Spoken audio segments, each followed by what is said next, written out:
Hi, it's Louise from Spiral Bright Insight. It's the 17th of November, and as per seems to be sort of standard practice at the moment, we've got some strong alignments coming up. So I wanted to just kind of come on, break them down a little bit and give you a heads up, because November is really the gift that keeps on giving in terms of intensity, in terms of powerful astrological events, and the next few days are no exception. So I kind of always think it's interesting and useful to know what the energies are that we're kind of having to navigate. So, you know, I think sometimes even just that knowledge is helpful, you know, when things seem to be getting a little bit chaotic, shall we say. So we're starting off, I did a post about this on my social media channels, but we've got an alignment today, really beautiful one. The sun is conjunct a star in the Beta Centauri system called Hadar. Now, this is also opposing Uranus, and obviously Mars is conjunct the sun as well. So Mars and the sun together and Hadar are creating this beautiful, powerful, empowering kind of energy. And with the Hadarian energy, it is all about unconditional love. Now, it is said that Hadar is what we would describe as a utopia, sort of a beautiful land where nature is prevalent, lots of different types of species and beings are said to live there. But what's important and what's notable is that they all live in harmony.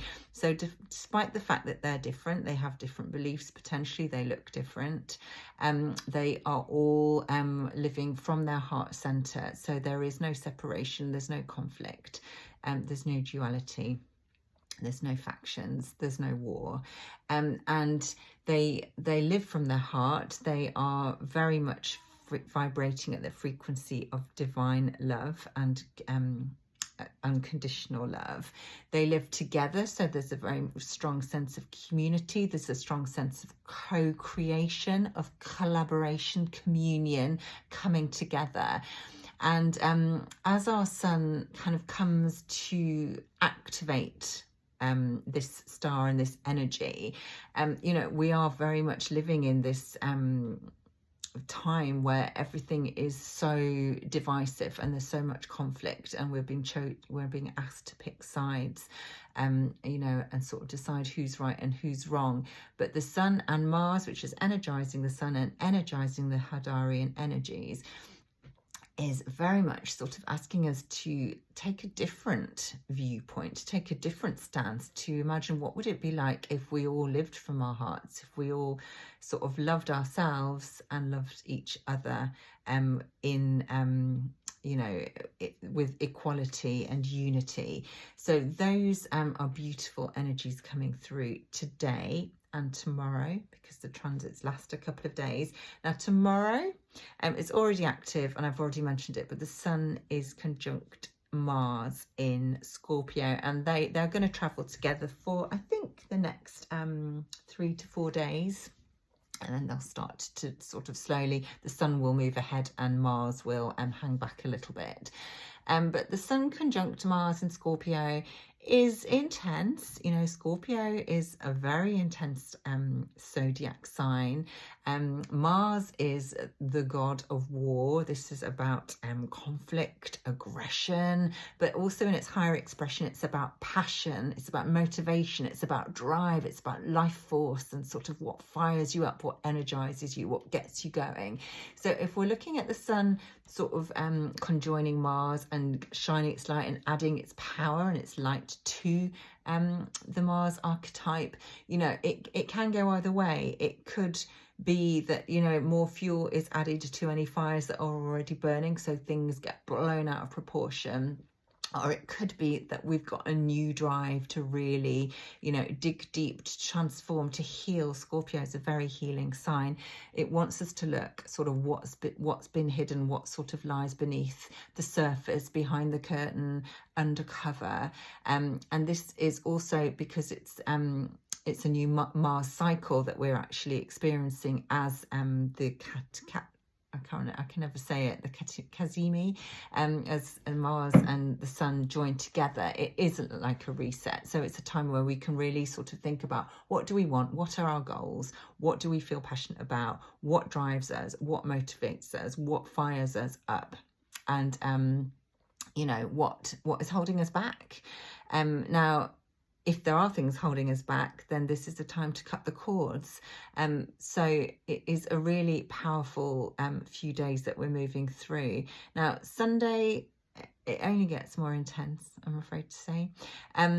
Mercury is conjunct the Great Attractor at 14 degrees of Sagittarius. So Mercury is the way we think, it's the way we communicate, it's our minds, it's our message, it's the information that we're receiving. And when there is a conjunction with one of the powerful cosmic points, such as the Great Attractor, we are having information, wisdom, insight, thoughts, opinions, downloads from the cosmos, from way beyond. You know, we're going galactic.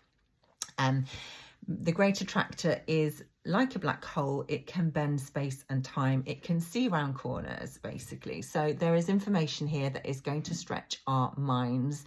It is all linked to the truth, so it could be anything, you know, and you know, really we could be mind boggled. It's hard to know what, you know, how this is going to manifest. But there's also a sense of the Great Attractor, because it's such a strong magnetic force. It's attracting everything to it. It's basically pulling us back to source, to our origins, to the greatest knowledge, to the truth of who we are, and giving us this sort of insight into the bigger picture, sort of all-knowing psychic abilities, channeling, insights, downloads coming through. So that is in itself quite a big deal. But the Sun is also going to oppose a fixed star called Algol. Now, Algol does get a bad rap because it is in the skies. It's associated with the head of Medusa. Now, Medusa being very feared in the history and the fables, the tales. This is going to take place at 26 degrees of Taurus. Now, Mars will still be conjunct the Sun when this happens. So Mars is energizing, creating more intensity. And obviously with the Scorpio energies, transformation, death, rebirth. You know, this is a deep time. This is an emotional time. This is an intense time. But Algol is, well, it's said to be very malefic and linked to suffering and evil and accidents and crises. And obviously Medusa, you know, she lost her head, and then her head then became a killing machine for other people that were sort of unfortunate enough to get in her way.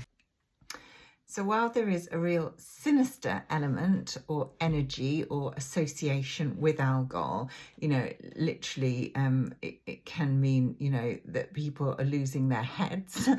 There is also another side to this, because Medusa, in her sort of feminine, divine feminine side, even after she was taken down and she lost her head, she still held and bore power and the ability to transform. And this is really what's coming through here, you know, as a second sort of way of looking at this energy.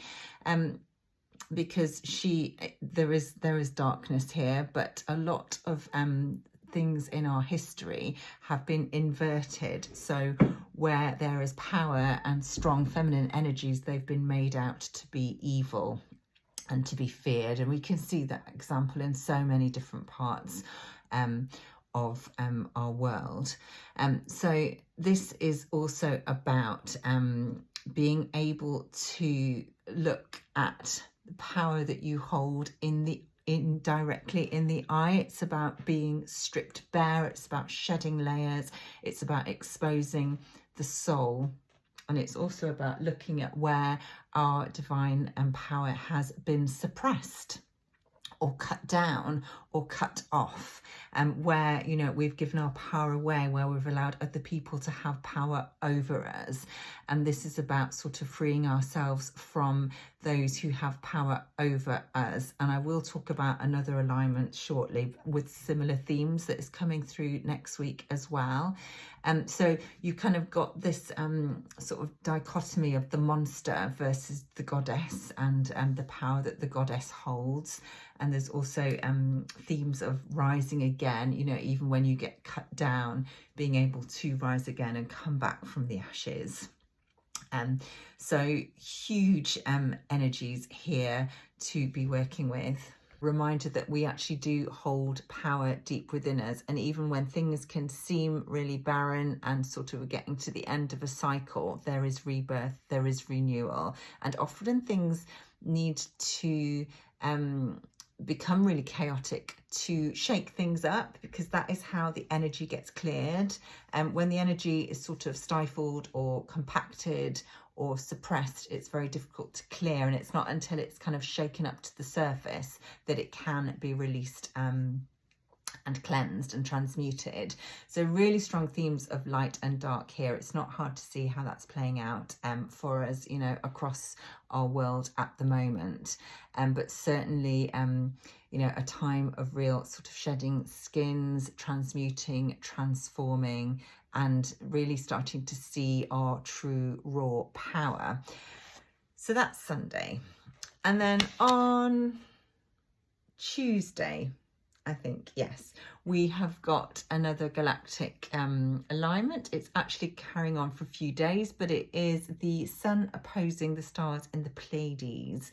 Now, the Pleiades are really beautiful, beautiful energy. They're said to be the home to humans who have evolved further than we have. But the themes when the star is activated by the sun through transit or in a birth chart are all about unconditional love. It's about living from the heart. So again, really sort of resonating here and linking back to the Hadarian energy. Being all about truth. They're very, very invested in truth. There's a real creative streak coming through with this star and these alignments. Very soft, very playful, very fun, but very much of the heart. You know, they've moved beyond conflict. And like with this, because it's an opposition, it's like, it's not there yet, but this is something that we can sort of reach out to and pull in if we choose, because everything is a choice. We also have on the same day, the sun is going to conjunct with Alpha Centauri, which is another star in the Centaurus constellation. And again, you know, this is about a much higher level of spirituality, more evolved consciousness, looking at themes of sustainability and using technology for the benefit of mankind, or for, you know, whatever race we're talking about.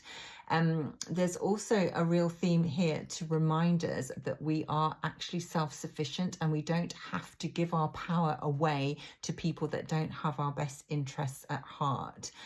So we have, if we can come into our own power and connect to our source and our origins, that is where our power and our sovereignty and the protection lies. So, you know, we need to hold, the Alpha Centaurians are holding the space for us to connect to source, to connect to our divinity, to connect to our origins and our truth.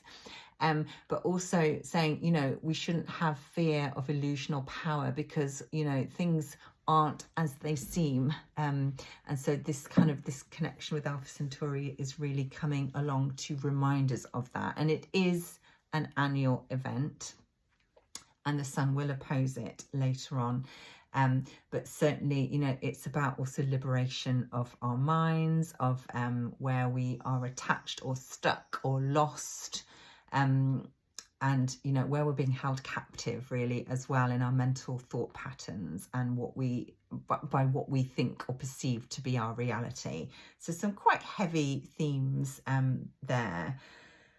And then just as the sun, you know, is opposing the Pleiades and sort of, you know, still soaking up the rays of Alpha Centauri, we're going to have the sun will move into Sagittarius, which is really stretching our minds, you know, pushing us further. And then we'll have Mars moving into Sagittarius as well, which adds fuel to the fire, which adds passion.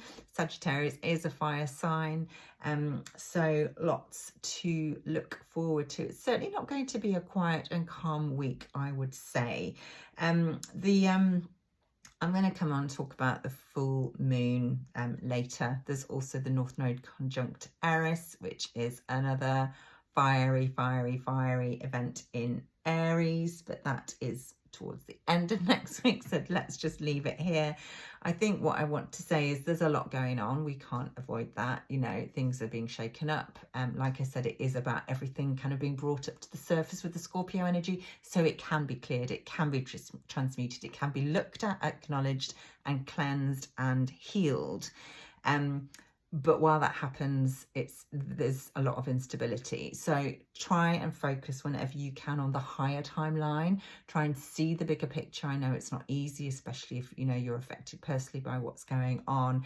But that is why we're here. It's to focus on the higher timeline. It's to stay in our hearts, to hold that unconditional love and that compassion. And that unity consciousness, because that is where we need to go. So thank you for watching. I wish you a wonderful weekend, and please do check out my website spiralbright.co.uk if you want to read about my work and the readings that I do, and you can join my mailing list as well for my monthly newsletter. So sending you lots of love.